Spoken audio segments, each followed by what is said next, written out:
2025년 1월 13일 월요일 출애굽기 22장 통독령 말씀 묵상입니다. 기도하시겠습니다. 하나님 아버지, 세상과 구별되는 거룩한 삶을 살아가게 하옵소서. 그러기 위해 자족하는 법을 배우게 하시옵소서. 자족하면 거룩한 삶을 살게 됨을 알 수 있게 하셔서 더 나아가 거룩이 예배와 찬양과 말씀을 통하여 하나님을 사랑하는 데까지 나아갈 수 있게 하옵소서. 그런 거룩이 삶의 일부가 되어서 정말 사랑하기 힘든 이웃조차도 사랑하는, 원수조차도 사랑하는 삶의 자세를 가지고 살아가게 하옵소서. 우리의 삶을 통해서 하나님께 영광이 되고 교회가 인정을 받는 삶을 살아가게 하시옵소서. 예수 그리스도의 이름으로 기도드립니다. 아멘. 오늘 말씀은 출애굽기 22장 1절부터 31절입니다. 묵상 주제는 자족하라입니다. 출애굽기 22장 개인 재산의 보호에 관한 법규, 재산 손해배상 규례 1절부터 15절.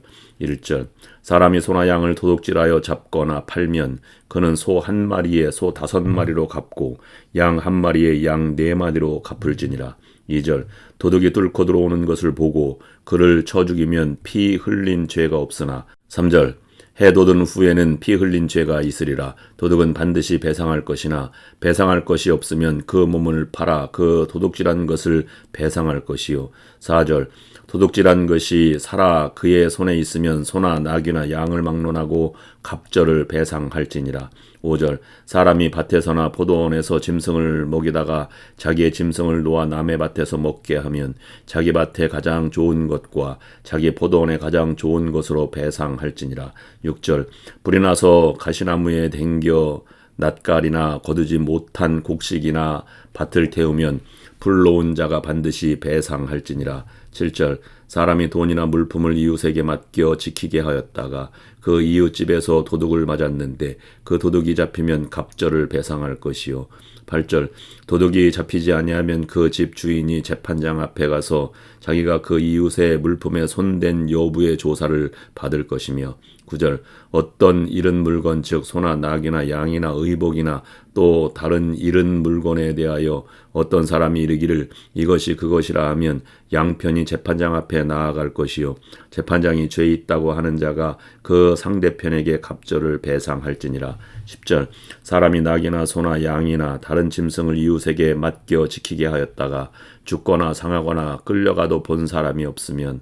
11절 두 사람 사이에 맡은 자가 이웃의 것에 손을 대지 아니하였다고 여호와께 맹세할 것이요 그 임자는 그대로 믿을 것이며 그 사람은 배상하지 아니하려니와.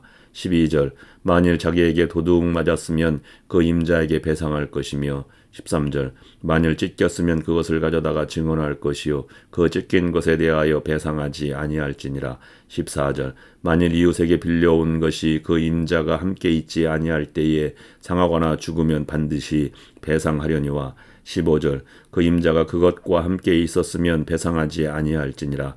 만일 쇠낸 것이면 쇠로 족하니라. 종교 도덕상 제규례 16절부터 20절. 16절 사람이 약혼하지 아니한 처녀를 끼어 동침하였으면 납폐금을 주고 아내로 삼을 것이요. 17절 만일 처녀의 아버지가 딸을 그에게 주기를 거절하면 그는 처녀에게 납폐금으로 돈을 낼지니라. 18절 너는 무당을 살려두지 말라. 19절 짐승과 행음하는 자는 반드시 죽일지니라. 20절 여호와 외에 다른 신에게 제사를 드리는 자는 멸할지니라. 약자를 위한 보호 규정 21절부터 27절. 21절 너는 이방 나그네를 압제하지 말며 그들을 학대하지 말라. 너희도 애굽 땅에서 나그네였음이라.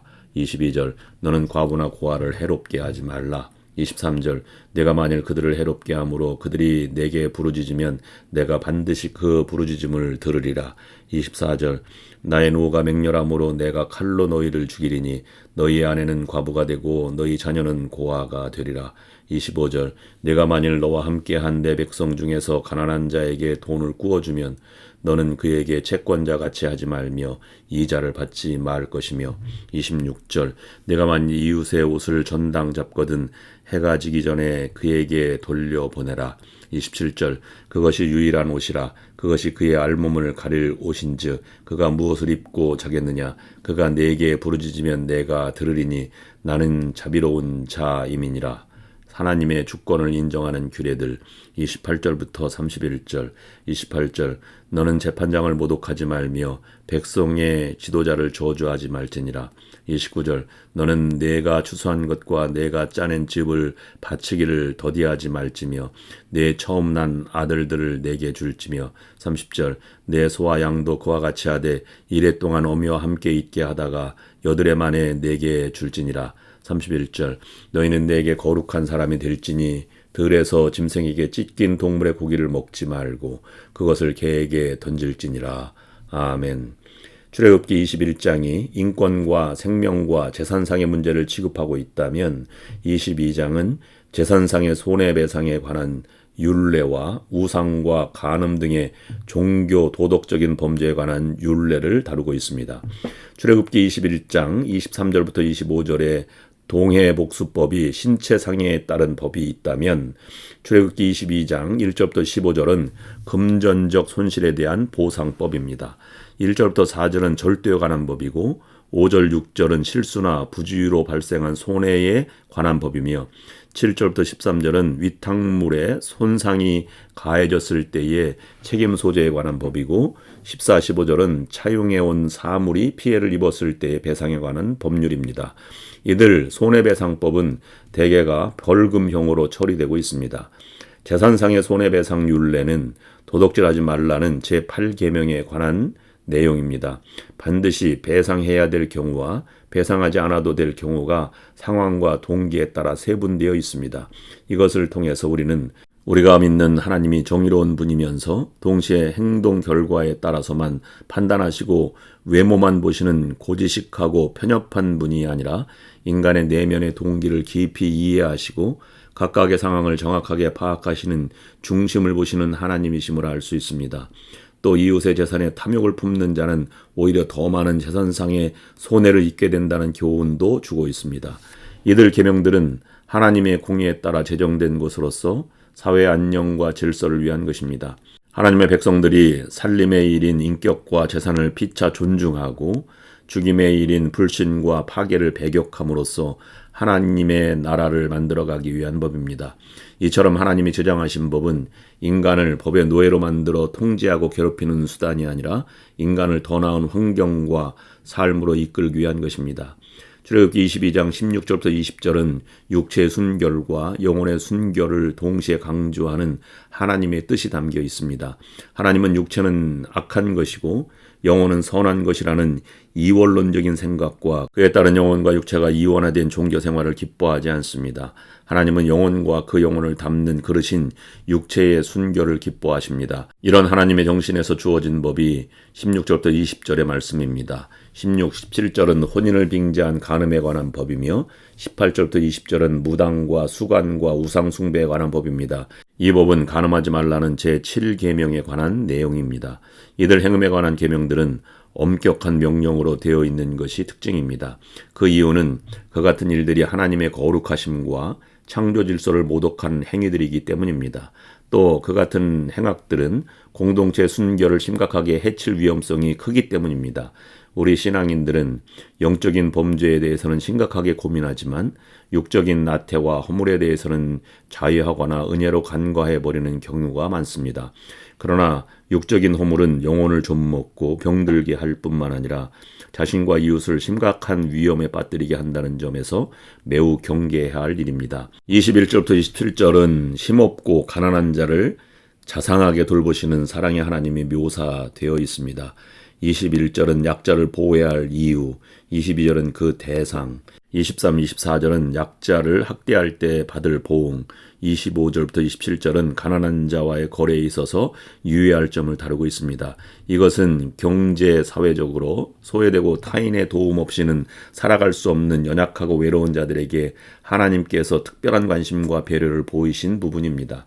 하나님은 그들에 대한 착취와 압제를 철저히 금지시키고 계실 뿐만 아니라 더 나아가 그들에 대한 보호와 사랑의 손길을 적극적으로 펼칠 것을 법으로 규정하셨습니다. 만약 이 법을 어기고 도움이 필요한 이웃에게 사랑을 베풀지 않으며 이기적으로 자신의 힘을 과시하는 자에게는 하나님이 벌을 내리실 것을 약속하고 있습니다. 예수님도 소외되고 도움이 필요한 자에게 선행을 베푸는 것이 곧 내게 한 것이라고 하셨습니다. 도움이 절실했던 강도 만난 자를 도왔던 사마리아인이 진정한 이웃이라는 말씀도 하셨습니다. 27절까지 나오는 약자 보호 규정과 하나님께 바쳐야 할 헌물에 관한 규정은 거룩하신 하나님과 신성한 언약을 체결한 하나님의 백성들에게 육체와 영혼의 순결, 정직과 성실과 공의를 요구하는 신성한 계명들입니다. 이처럼 하나님의 백성들에게 가장 요청되는 것은 거룩한 정신과 경건한 삶입니다. 28절부터 31절 마지막 부분은 하나님의 선민으로서 이스라엘의 진정한 통치자이신 하나님께 필수적으로 이행해야 할 종교적 의무가 명시된 부분입니다. 이스라엘은 이것의 이행 여부에 따라 그들이 하나님의 주권을 인정하느냐 하지 않느냐가 판가름될 수 있었습니다. 본문에 나타나는 의무는 크게 세 가지입니다. 첫째, 무당 금지와 우상 숭배 금지에 관한 율례는 나 외에는 다른 신들을 내게 잊게 말라는 제1부터 3계명에 관한 내용입니다. 둘째, 28절은 하나님께 대한 모독 금지, 그리고 29절 30절은 자신의 모든 소유권이 하나님께 있음을 고백하는 올바른 헌금법입니다. 셋째, 31절은 하나님과의 관계에서 선행되어야 할 거룩성 유지입니다. 이 같은 계명은 물론이고 모든 하나님의 계명은 하나님의 백성이 마땅히 지켜야 할 자발적인 의무들입니다. 이런 의무들은 우리와 친밀한 관계를 유지하려는 하나님의 자애로운 마음에서 비롯된 것입니다. 그러므로 우리는 하나님이 주신 계명을 지킬 때마다 하나님의 은혜와 사랑에 감사하는 자원하는 마음으로 이행해야 할 것입니다. 기도하시겠습니다. 하나님 아버지, 오늘 배상에 대한 법에 대해서 살펴보면서 내 것만 소중히 여겼던 우리의 실상을 보게 해주심을 감사드립니다. 삭개오처럼 눈을 들어 주님을 바라보게 하셔서 내 것이 소중한 만큼 이웃의 것도 소중하다는 사실을 깨닫게 하옵소서. 내 것으로 자족하게 하시고 이웃의 것을 탐하지 않게 도와주옵소서. 예수 그리스도의 이름으로 기도드립니다. 아멘.